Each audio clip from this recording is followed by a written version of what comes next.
चुका है। 27 फरवरी को रामगढ़ में उपचुनाव होना है। उपचुनाव के इस चुनावी मैदान में कौन उतरेगा नहीं उतरेगा, अभी तक ये तस्वीरें साफ नहीं हुई है।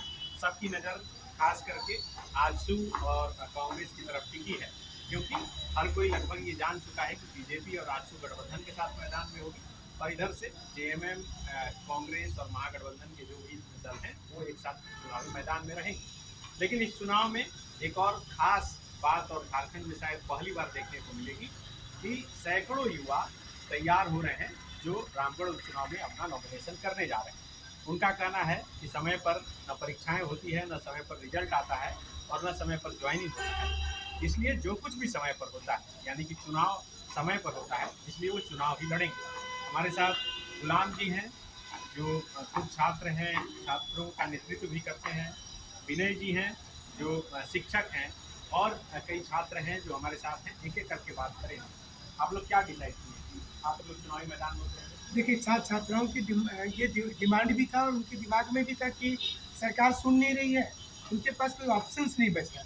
तो वो अगर जाते हैं तो हम लोग जितने भी शिक्षक हैं झारखंड के उनका समर्थन है, और वो जाएँ और जो भी सपोर्ट होगा वो करेंगे। और कई शिक्षक शिक्षिकाओं ने भी पिछले कुछ दिनों से बहुत से ग्रुप में लिखा है, वो भी चुनाव लड़ेंगे। तो उसमें भी समर्थन है हम लोगों का। जितना ज़्यादा लोग आएंगे उतना ज़्यादा ये मामला आगे तक जाएगा और राष्ट्रीय लेवल पर सरकार को दबाव पड़ेगा कि वो, हमें लगता है कि जॉब जल्दी देंगे। और इसके बाद स्टूडेंट्स के पास कोई विकल्प नहीं है, और हम लोग ये चाहेंगे कि पूरे देश में एक ऐसा सेटअप हो कि रोजगार और बेरोजगारी ये दोनों भी एक मुद्दा बने, जो आमतौर पर राजनीति में नहीं होता है। और अगर ये हम लोग करने में कामयाब हो जाते हैं तो हमें लगता है कि स्टूडेंट्स की भारी जीत होगी। तो आप लोग क्या रामगढ़ उपचुनाव के जरिए मैसेज देना चाह रहे हैं सरकार को? बिल्कुल सर, ये एक मैसेज है, और मैसेज के साथ साथ वहाँ के प्रतिनिधियों को खुला चुनौती दी। क्योंकि इसलिए सर, क्योंकि देखिए पिछले कई सालों से हम लोगों ने देखा है, जितना भी हम लोगों ने बड़ा बड़ा मुद्दों को उठाया यहाँ पे, बड़ा बड़ा जैसे रोजगार को लेकर के बहुत लंबे समय से हम लोगों ने धरना प्रदर्शन किया है।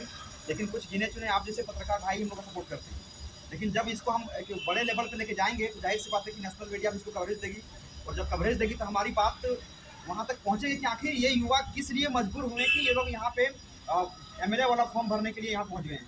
क्योंकि हम लोग जो भी फॉर्म भरते हैं अब तक से भरते आ रहे हैं, चाहे जेपीएससी हो या फिर जेएसएससी हो, हर एक फॉर्म को भर के देखा हम लोगों ने। जो फॉर्म हम लोगों ने भरा है, जब आवेदन करते हैं उसका कोई निश्चित तिथि नहीं होता है, उसका एग्जाम कब होगा कोई निश्चित तिथि नहीं है, उसका रिजल्ट कब आएगा कोई निश्चित तिथि नहीं है। अगर आवेदन भी किए, एग्जाम भी हो गया, रिजल्ट भी आ गया, नियुक्ति भी हो गई, तो नियुक्ति रद्द नहीं होगी इसकी भी कोई गारंटी नहीं रहता है। लेकिन वही अगर हम एक चुनाव की बात करते हैं, चाहे लोकसभा का चुनाव हो, चाहे यहाँ विधानसभा का चुनाव हो, हर चुनाव में यहाँ पे नॉमिनेशन कब होगा उसका निश्चित तिथि दिया जाता है। चुनाव में पोलिंग कब होगा उसका निश्चित तिथि रहता है। यहाँ पे कब उसका एग्जिट पोल आएगा, कब उसका मतगणना होगा, ये सारे के सारे चीज़ एकदम निश्चित तिथि के साथ किए जाते हैं। कब किसी को विधायक डिक्लेयर करना है, कब उसको मंत्री शपथ का शपथ लेना है, ये सारे के सारे चीज़ सब बहुत बहुत आसानी से मतलब तय हो जाता है। लेकिन उसके बाद भी केवल ये सिर्फ 1 महीने की तैयारी में होता है। हम लोग किसी भी एग्जाम का तैयारी कम से कम 5 साल तक रगड़ के करते हैं, रात दिन पढ़ते हैं और सोचते हैं कि नहीं अब सही होगा। और 5 साल के बाद फिर हम लोग कॉपी किताब ढक करके सोचते हैं कि किसी कार्यालय में जाकर के अब हम अपना नियुक्ति लेंगे, जॉब करेंगे, वहाँ पे सेवा देंगे। लेकिन कॉपी किताब ढकने के बाद कार्यालय ना निकल करके हम लोग फिर से सड़क पे निकलते हैं कि हेमंत सोरेन न्याय करो, हमारे साथ इंसाफ करो, हमारी मांगें पूरी करो, हमारा जो भी हमारा मांग रहता है वो सड़क पे आ जाते हैं सर। तो 5 साल जो हम वहाँ पढ़े, वो सड़क पे जब आते हैं तो वो 5 साल का पढ़ा हुआ सारा फ्रस्ट्रेशन के मारे सब भूल जाते हैं, खत्म हो जाता है। हमारा केवल यही मानना है, यही ख्वाब है कि हम कोई भी छोटी मोटी पहले नौकरी शुरुआत करें, ग्रुप डी भी लें, ग्रुप सी भी लें, तो झारखंड सरकार के देने योग्य है। ग्रुप डी देने के बाद हम लोग चाहते हैं कि हम लोग फिर सिविल सेवा की तैयारी करें, अपने आप को एक ऊंचे लेवल पर पहुंचाएंगे ताकि झारखंड का नाम जो है विश्व स्तर पर पहुंचे। लेकिन ये सरकार सर हमारे उड़ान को भरने से पहले ही सरकार हमारे पंख को कुतर देती है, हमारा दौड़ लगने से पहले ही सरकार हमारे पैरों को तोड़ देती है। अगर हम चाहते हैं कि हम अपनी ऊंचाई को, अपने आप को बहुत ऊंचाई तक लेके जाएंगे, उससे पहले सरकार हमें खींच के नीचे कर देती है। सरकार ने अब तक से दिखाया है, चाहे कोई भी सरकार हो, पूर्ववर्ती सरकार हो या फिर वर्तमान सरकार हो, युवाओं को केवल वोट बैंक के रूप में इस्तेमाल किया है। और सबसे बड़ी बात तो कि युवाओं को केवल 100 रुपया 200 रुपया दे करके उनसे सिर्फ झंडा ढुलवाने का काम किया गया है। और इंक्लूडिंग मी, मैं भी बोलूँगा इस चीज़ को कि लास्ट टाइम हेमंत सोरेन का झंडा मैंने भी ढोया था। मुझे खुद याद है, दुमका में मैं गया था उनके साथ चुनाव लड़ने के लिए, उनको जितवाने के लिए, प्रचार के लिए। गोमिया में उनके प्रतिनिधि को हम लोगों ने पूरी तरह से मतलब कंधे में झंडा धो करके ये चीज़ किया था। लेकिन अब हमको इस बात का एहसास हुआ है सर लंबे समय से, फिर उन्हीं मंत्रियों उन्हीं नेताओं से मिलने के बाद, कि वो जो एक्चुअली में जो चुनाव के वक्त जो करते हैं ना, उसके विपरीत चुनाव जीतने के बाद करते हैं। तो अब सिनेरियो बदल चुका है सर। हमारे माँ बाप जो पहले किसान थे, मजदूर थे, उनको इसके बारे में आइडिया नहीं था। और आज हम लोग चूँकि पढ़े लिखे हैं, पढ़ा लिखा झारखंड है, तो पढ़ा लिखा झारखंड ये जाग चुका है और जानता है कि अब झारखंड के युवा झंडा ढोएंगे नहीं, जहाँ जरूरत पड़ेगा वहाँ झंडा गाड़ेंगे और जहाँ जरूरत पड़ेगा वहाँ झंडा उखाड़ेंगे। तो अब तक कितने ऐसे छात्र हैं जो तैयार हो चुके हैं चुनावी मैदान में वो सामने आ रहे हैं? देखिए, कल हम खुद रामगढ़ में थे, तो रामगढ़ में भी हमने लोगों से पूछा, तो बहुत सारे छात्र जो थे, छात्राएं जो थी, उन्होंने कहा कि ये जो चीज़ें आ रही हैं और इसमें हम लोग भी नॉमिनेट करेंगे खुद को, और इससे सरकार पर दबाव बनेगा। तो हमें जैसा लग रहा है कि अभी संख्या 200 से ऊपर ही होगा, हो सकता है कि 400-500 तक भी हो जाए, और ज़्यादा से ज़्यादा लोगों से हम अपील करेंगे कि वो एटलीस्ट एक बार सामने आए। जैसे हर बार ट्विटर आंदोलन सक्सेस हुआ है, सड़क पर आंदोलन हुआ है, तो ये एक ऐसा चीज़ होगा जिसमें कोई पार्टी का प्रायोजन नहीं है, ना ही ये बच्चे बीजेपी के लिए लड़ रहे हैं और ना ही कांग्रेस के लिए। इनकी इंडिविजुअल जो इनको समझ में आ रहा है कि उनको नौकरी नहीं मिला, अब वो क्या करें, उनके पास विकल्प तो बच नहीं रहा है, तो या तो वो फिर पॉलिटिक्स में आएंगे। और अगर ये चुनाव स्टूडेंट्स वर्ग से कोई जीतता है, तो आने वाले समय में एक देश में सेट ऐसा तैयार होगा कि काशी विधानसभा है, तो सारे हमारे भाई बहन हैं जो आज तैयारी कर रहे हैं, वो आने वाले समय में विधानसभा में रहेंगे। ये भी एक अच्छा मैसेज चला जाएगा पूरे देश में। अच्छा, कहीं ऐसा तो नहीं होगा कि कई छात्रों के उतरने से कोई खास दल हो जो उसे फायदा हो जाए? नहीं सर, किसी खास दल का फायदा इसमें नहीं होने वाला है, क्योंकि किसी भी खास दल को हम लोग फायदा क्यों पहुंचाएं, क्योंकि जो दल भी आया है सर, वो हमेशा लूटने का प्रयास किया है। तो यहाँ पे एक मैसेज देना चाहते हैं सर हम लोग पूरे देश में। ये पूरे देश में पहला ऐसा राज्य होगा और पहला ऐसा विधानसभा क्षेत्र होगा जहाँ पे हज़ारों की संख्या में अभ्यर्थी नॉमिनेट करेंगे। और दरअसल ये हम लोग नॉमिनेट के रूप में नहीं जा रहे हैं, हम लोग वहाँ पे फॉर्म फिलअप कर रहे हैं। ये एक ऐसा फॉर्म फिलअप है जिसमें आजीवन जो है 5 साल के बाद पूरा का पूरा फुल पेंशन मिलते रहेगा, आजीवन पेंशन मिलेगा। और उसमें कंपटीशन भी कम है, बिल्कुल ना के बराबर कंपटीशन है।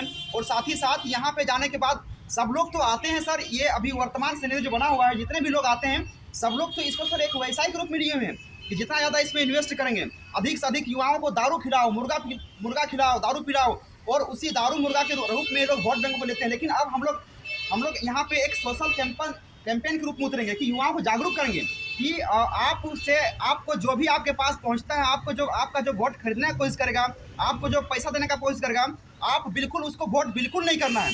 मतलब हम लोग एक तरह से वहाँ के युवाओं को अवेयर भी कर रहे हैं। और सबसे बड़ा वर्ग सर, हम लोग उस वर्ग को टारगेट कर रहे हैं, आप खुद सोचिएगा इस चीज़ को, कि 18 साल से 25 साल के युवा वोट को लेकर के कभी इंटरेस्ट नहीं होता है, और हम लोग उसी वर्ग को टारगेट कर रहे हैं कि उनको इतना इंस्पायर करना है कि वो सड़क पर उतरे। ये एक आंदोलन के जैसा होगा, और ये बिल्कुल फूक चुके हैं हम लोगों ने, और ये सड़क पर उतर करके वो लोग मतलब अधिक से अधिक संख्या में, जो कहीं पे 55% होता है, कहीं पे 60% होता है, हम लोग कोशिश करेंगे कि रामगढ़ विधानसभा का चुनाव इस बार कम से कम 100%, 90% तक पहुंचाएंगे हम लोग इस बार। आप क्या मानते हैं कि हेमंत सोरेन नौकरी देने के मामले में पिछड़ गए? पूरा पिछड़ गए हैं सर। मानना क्या सर, आपने भी हर जगह कवरेज किया है कि अगर नौकरी देते तो वो सड़क पे क्यों रहते। आपने मुझे भी कवरेज किया है, पिछले 5 साल से तो मैं सड़कों पे ही हूँ।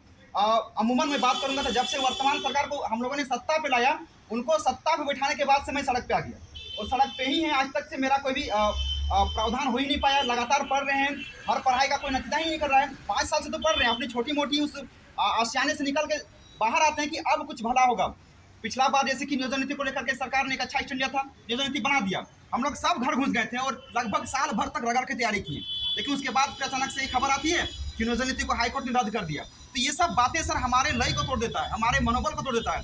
हम लोग चाहते हैं कि सर यूपीसी का तैयारी करें। सर यहाँ पे एक ग्रुप डी का नौकरी लेते थे, 5 साल बीत गया है, दाढ़ी मुझ सब पकने लगा है। जिस समय शुरुआत की तैयारी का उसमें दाढ़ी नहीं आया था। आप देखिए, मतलब कि वक्त के साथ हमारी उम्र भी बढ़ते जा रही है। तो ऐसे में सर हम लोगों ने जो ख्वाब देखा है कि हम लोग को सिविल सेवा निकालना है, तो अब सिविल सेवा में हम लोगों ने लक्ष्मीकांत जैसे बड़े बड़े किताबों को पढ़ लिया है, हमने पॉलिटिक्स के सारे किताबों को पढ़ा है, ज्योग्राफी के सारे किताबों को पढ़ लिया। लेकिन पढ़ने के बाद क्या फ़ायदा हुआ? इस फायदा को हम लोग सर कहाँ इसका उपयोग करेंगे?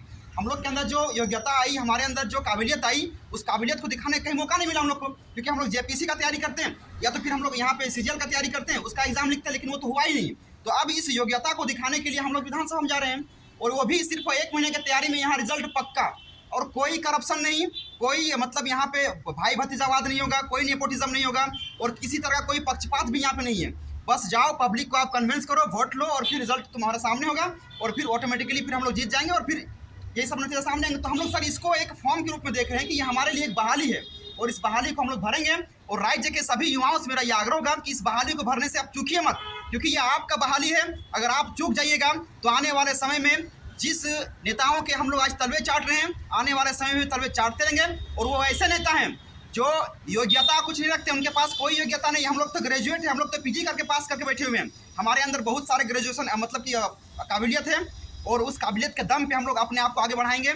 और सभी झारखंड के निवासियों से अपील है कि आप लोग रामगढ़ विधानसभा चुनाव में सबको आइए। और जो मूवमेंट हम लोग लगातार अलग अलग जिला में कर रहे हैं, जो मूवमेंट हम लोग रांची में कर रहे हैं, इन सभी सारे प्रकार के मूवमेंट को यहाँ से शिफ्ट करके हम लोग सब रामगढ़ शिफ्ट कर देंगे। और जब तक रामगढ़ का चुनाव खत्म नहीं होगा तब तक हमारा सारा का सारा मूवमेंट रामगढ़ में ही होगा। तो बिल्कुल अब तक चुनावी मैदान में यही देखने को मिलता था कि नेताजी भाषण दे रहे थे और सामने की कुर्सी पर बैठकर कुछ युवा जिंदाबाद का नारा झंडा लेकर लगा रहे थे।